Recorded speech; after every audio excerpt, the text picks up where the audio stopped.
And the question you ask is a very good one about, in terms of accounting and finance, what's the best way to teach yourself? I was always so interested in it from such a young age that my approach was to go to the originally was to go to the Omaha Public Library and just take out every book there was on the subject. And I learned a lot. I learned a lot that wasn't true in the process too. I got very interested in charting and all that sort of thing and buying stocks. But I did it by just a tremendous amount of reading. But it was easy for me because it was like going to baseball games or something of the sort. And in terms of naming specific texts in accounting, I think you may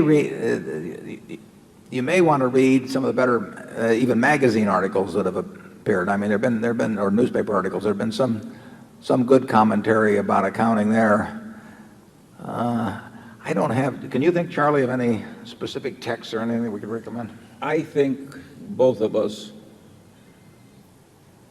learn more from the great business magazines than we do anywhere else. It's such an easy shorthand way of getting a vast variety of business experience, just to riffle through issue after issue after issue, covering a great variety of businesses.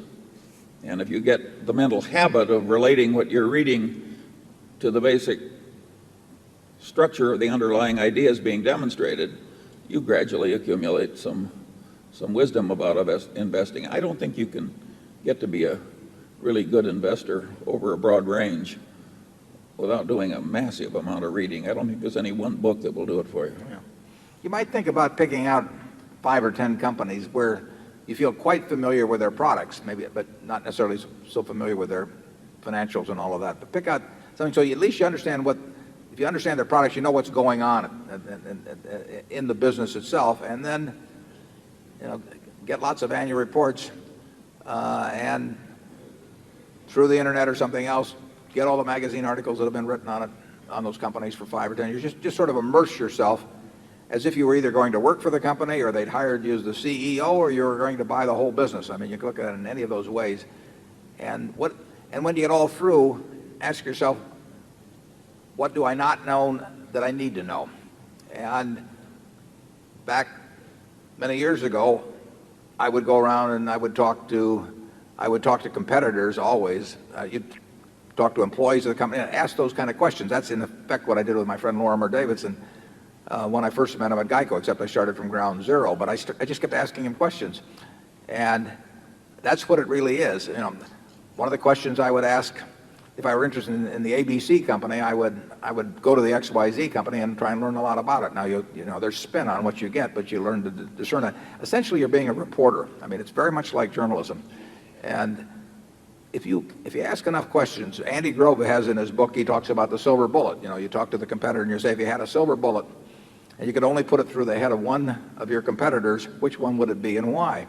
Well, you'll learn a lot if you ask questions like that over time. And you ask somebody in the XYZ industry and you say, if you're going to go away for 10 years and you had to put all of your money into one of your competitors, the stock of one of your competitors, not your own, which one would it be and why? Just keep asking and asking and asking.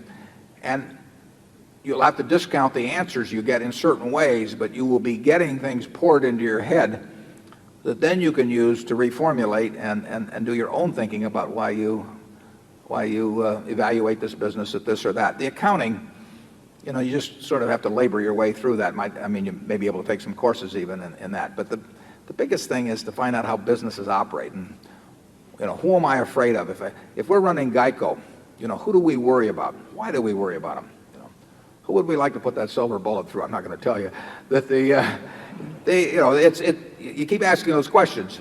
And then you go to the guy they want to put the silver bullet through and find out who he wants to put the silver bullet through. It's like who wakes up the bugler, in the Irving Berlin song. And that's the way you approach it. And you'll be learning all the time.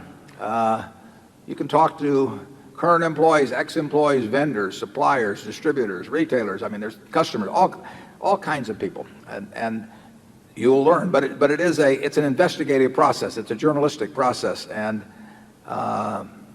in the end, you want to write the story. I mean, you're doing a journalistic enterprise, and 6 months later you want to say, the XYZ company is worth this amount because, and you just start in and write the story. And Some companies are easy to write stories about, and other companies are much tougher to write stories about. We try to look for the ones that are easy. Charlie? Yeah, for the histories of the 1,000 biggest corporations laid out in digest form, I think Value Line is in a class by itself. That one volume really tells a lot about the histories of our best companies.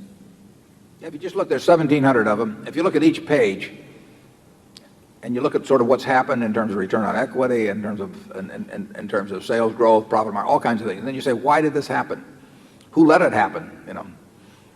What's that chart going to look like the next 10 years? Because that's what you're really trying to figure out. Not the price chart, but the chart about business operation. You're trying to print the next 10 years of Value Line in your head.